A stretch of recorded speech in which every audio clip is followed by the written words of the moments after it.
नमस्कार दोस्तों। Middle east के अंदर कॉन्फ्लिक्ट और भयंकर होता हुआ दिखाई दे रहा है, जहां पर यूनाइटेड स्टेट्स ऑफ अमेरिका द्वारा यह वार्निंग दी जा चुकी है कि कभी भी यहां पर अटैक हो सकता है।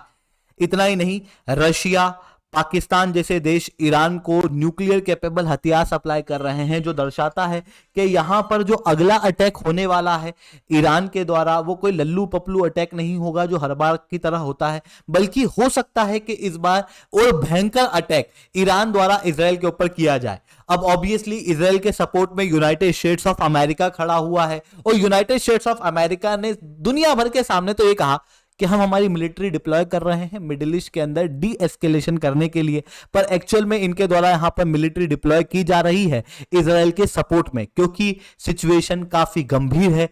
एक गलत एक्शन पूरे विश्व को एक नए युद्ध की तरफ ले जाएगा, जिसका खामियाजा पूरी ह्यूमैनिटी को भुगतना पड़ेगा। अब बात आती है ये सब कैसे हो रहा है, इसे मैं शुभेंदु चौहान डिटेल में आप लोगों के साथ में चर्चा करूंगा। बट उसके पहले आप लोग मेरे साथ में एसआरसी10 टेलीग्राम ग्रुप के ऊपर जुड़ सकते हो। मेरे क्लास की अपडेट, पीपीटी, पीडीएफ सब कुछ आपको मिल जाएगी। यूपीएससी सीएससी की तैयारी करना, इंडिया के टॉप एजुकेटर से ऑफलाइन क्लास के अंदर पढ़ना है, तो आप लोगों के पास में अच्छा मौका है। अनअकैडमी अब केवल ऑनलाइन ही रहा, अनअकैडमी अब ऑफलाइन भी आ चुका है। दिल्ली के करोलबाग, मुखर्जी नगर के अंदर, प्रयागराज के सिविल लाइंस के अंदर ऑलरेडी हमारे सेंटर्स खोले जा चुके हैं, जहां पर इंडिया के ये टॉप एजुकेटर्स आप लोगों को ऑफलाइन क्लासेस के अंदर पढ़ाएंगे, जिनके द्वारा GS, CSAT, current affairs, ethics, optional, insight जो कि कंप्रेहेंसिव तैयारी कराई जाएगी।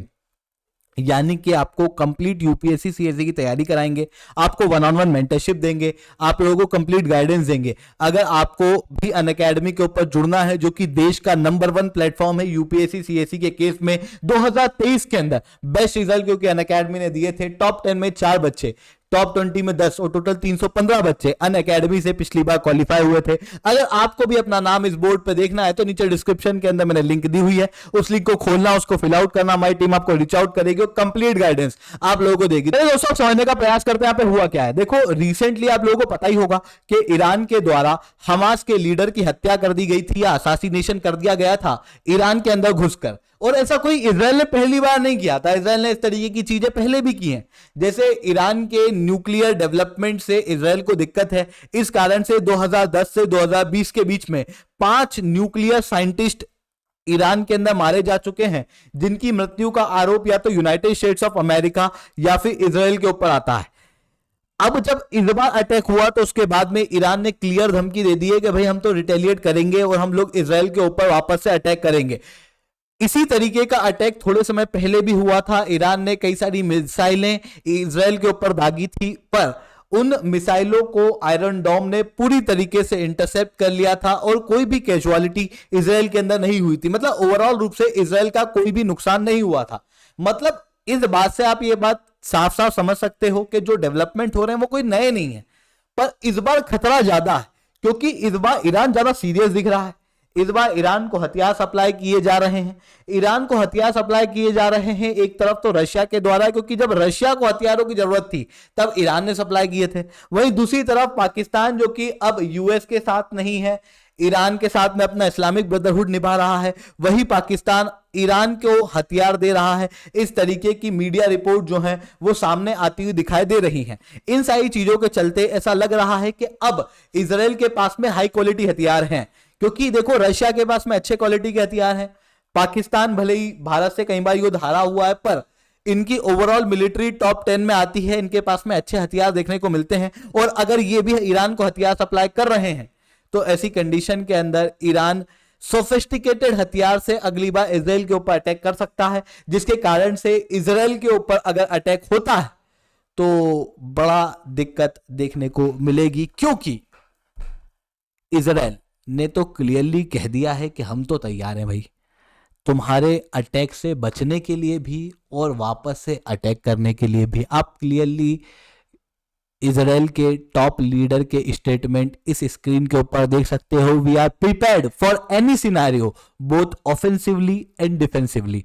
इवन इजराइल ने इंटरनली कई सारी तैयारी कर ली है, जहां पर इजराइल के द्वारा शिन बेट, ये एक प्रकार की संस्था है जो कि इजराइल के अंदर देखने को मिलती है डिफेंस रिलेटेड चीजों के लिए। इसने क्या किया है, जितने भी टॉप लीडर्स हैं इजराइल के अंदर, उन टॉप लीडर्स को सिक्योर्ड रूप से कैप्सूल के अंदर रख दिया है, ताकि कोई भी न्यूक्लियर अटैक होता है तो उसकी वजह से टॉप लीडरशिप के ऊपर कोई भी असर ना पड़े। अब आप देखना यहां पर ईरान क्या करना चाहता है। हो सकता है कि ईरान जो है वो टॉप लीडरशिप के ऊपर अटैक करवाए, क्योंकि लगातार असासिनेशन जो ईरान के अंदर देखने को मिल रहे हैं वो टॉप लीडर्स के हैं, जहां पर हमास के टॉप लीडर के या फिर न्यूक्लियर साइंटिस्ट के अटैक किया गया। ठीक उसी तरीके से ईरान भी जब बदला लेने आए तो हो सकता है कि वो इजराइल के अंदर किसी टॉप लीडर की हत्या कराने का प्रयास करे, इस कारण से इन्हें पूरी तरीके से सेव कर दिया गया। इवन अगर इजराइल के ऊपर कोई न्यूक्लियर अटैक भी होता है, जो कि ईरान के पास में न्यूक्लियर वेपन है नहीं, पर अगर रशिया वगैरह ने इस तरीके के न्यूक्लियर वेपन दिए होंगे तो भी ये लोग बच जाएंगे। मतलब जो टॉप लीडर है वो बच जाएंगे और टॉप लीडर फिर उसके बाद में रिटेलिएटरी एक्शन ईरान के ऊपर ले सकते हैं। पर अगर इस तरीके का अटैक देखने को मिलता है जिसकी वजह से इजराइल के अंदर कोई भी कैजुअलिटी होती है, छोटी सी भी कैजुअलिटी अगर होती है, तो उसकी वजह से पूरा विश्व दो बड़े भागों के अंदर बढ़ जाएगा। इजराइल के साथ में यूनाइटेड स्टेट्स ऑफ अमेरिका कंधे से कंधा मिला के खड़ा हुआ है। भले ही ओवरऑल रूप से ये क्रिटिसाइज कर रहे हैं, कह रहे हैं कि भाई क्यों हो रहा है ये युद्ध, समझ नहीं आ रहा, बट उसके बावजूद भी United states of America Israel के साथ खड़ा हुआ है। वहीं दूसरी तरफ ईरान के साथ में भी कई सारी इस्लामिक कंट्री हैं जो इजराइल के अगेंस्ट में भी हैं। इवन रशिया जो है वो अभी ईरान के साथ में खड़ा हुआ है, क्योंकि ईरान ने जब युद्ध चल रहा था रशिया के अंदर, और इवन चल भी रहा है, उस समय पर ईरान ने हथियार जो है वो सप्लाई किए थे। इसी कारण से अरब कंट्रियों ने भी ईरान को कहा है कि भाई थोड़ा सा ध्यान से, इजराइल को भी कहा जा रहा है कि भाई ध्यान से, ऐसा ना हो कि कोई आने वाले समय में बड़ा युद्ध हो जाए। पर ईरान का कहना यह है कि भाई हमको तो कोई लेना देना नहीं है, हम तो बदला लेंगे। तो इस तरीके की चीजें जो है वो यहाँ पर देखने को मिल रही है, जो काफी ज्यादा भयंकर है। ऐसी कंडीशन में वर्ल्ड के टॉप लीडर को साथ में आना चाहिए। इस तरीके की जो इनसिक्योरिटी क्रिएट हो रही है इन्हें थोड़ा सा कम करना चाहिए, आपस में बातचीत करके प्रॉब्लम को रिजॉल्व करने का प्रयास करना चाहिए। अब देखना ये होगा कि आगे क्या होता है, बट उसके पहले आप लोग मेरे साथ में अनअकैडमी के ऊपर जुड़ सकते हो। हमारी ऑफलाइन क्लासेस जो है वो शुरू हो चुकी हैं। अगर आपको हमारी ऑफलाइन क्लासेस देखना है तो इस वीडियो को एंड तक देखना।